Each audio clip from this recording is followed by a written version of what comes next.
Polycystic ovarian disease होती है, जहां आपके ओवरीज में मल्टीपल इमैच्योर फॉलिकल्स बनने शुरू हो जाते हैं जो आपके पीरियड्स को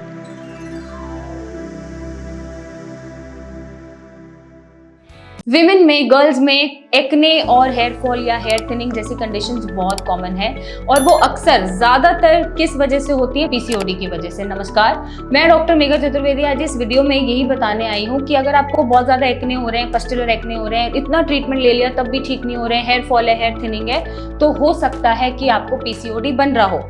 अब ये पीसीओडी क्या होता है? PCOD basically polycystic ovarian disease होती है, जहां आपके ओवरीज में मल्टीपल इमैच्योर फॉलिकल्स बनने शुरू हो जाते हैं जो आपके पीरियड्स को इरेगुलर कर देते हैं या हार्मोनल डिस्टर्बेंसेस कर देते हैं। उसकी वजह से आपको एक्ने निकल रहे हैं या फिर हेयर थिनिंग, हेयर फॉल ज्यादा हो रहा है।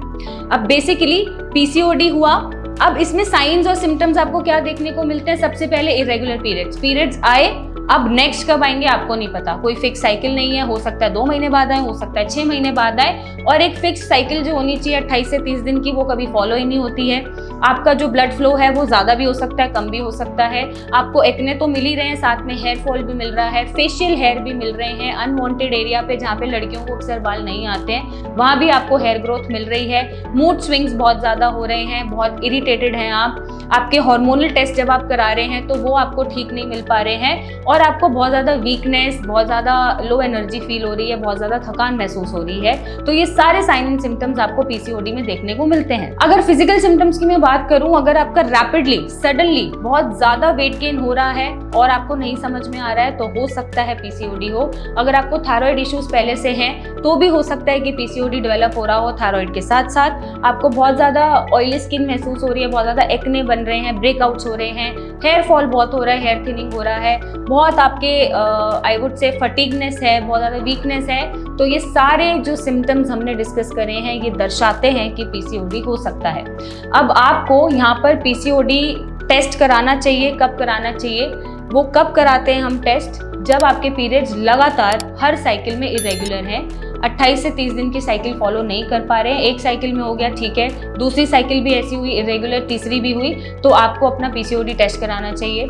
जब आपका रैपिडली एकदम सडनली वेट गेन हो रहा है तब पीसीओडी कराना चाहिए। थायराइड लेवल्स ऊपर नीचे हो रहे हैं तो भी आपको पीसीओडी का टेस्ट कराना चाहिए। फेशियल हेयर है, एक्ने हो रहे हैं, हेयर फॉल हो रहे हैं, तो ये सारे सिम्टम्स में आपको पीसीओडी का टेस्ट कराना चाहिए, क्योंकि पीसीओडी एवरी थर्ड विमेन या गर्ल में देखने को मिल रहा है।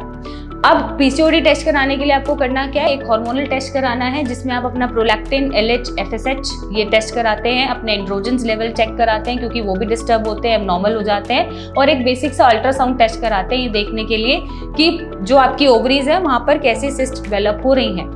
ये टेस्ट जब आप कराते हैं, ये क्यों जरूरी है? बेसिकली क्योंकि आपको ये इग्नोर आप कर देते हैं एक एज में।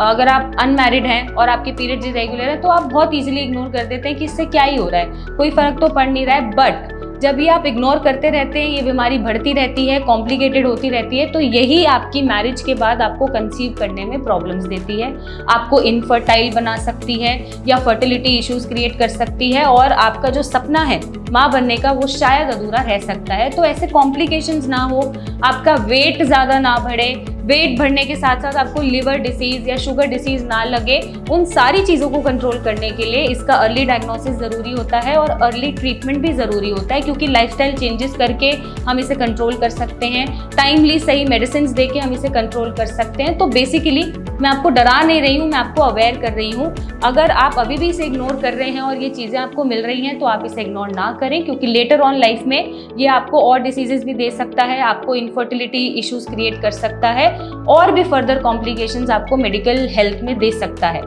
तो आप इसको जनरल ना समझें, कॉमन ना समझें, टाइमली डायग्नोस करें, ये मैनेजेबल है।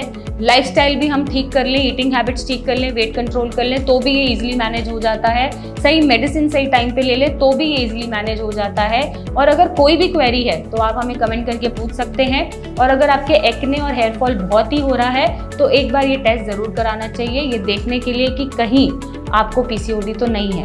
बाकी सिया आपके साथ है, कोई भी डाउट हो आप हमसे पूछें और अपना ध्यान रखें। Thank you and take care.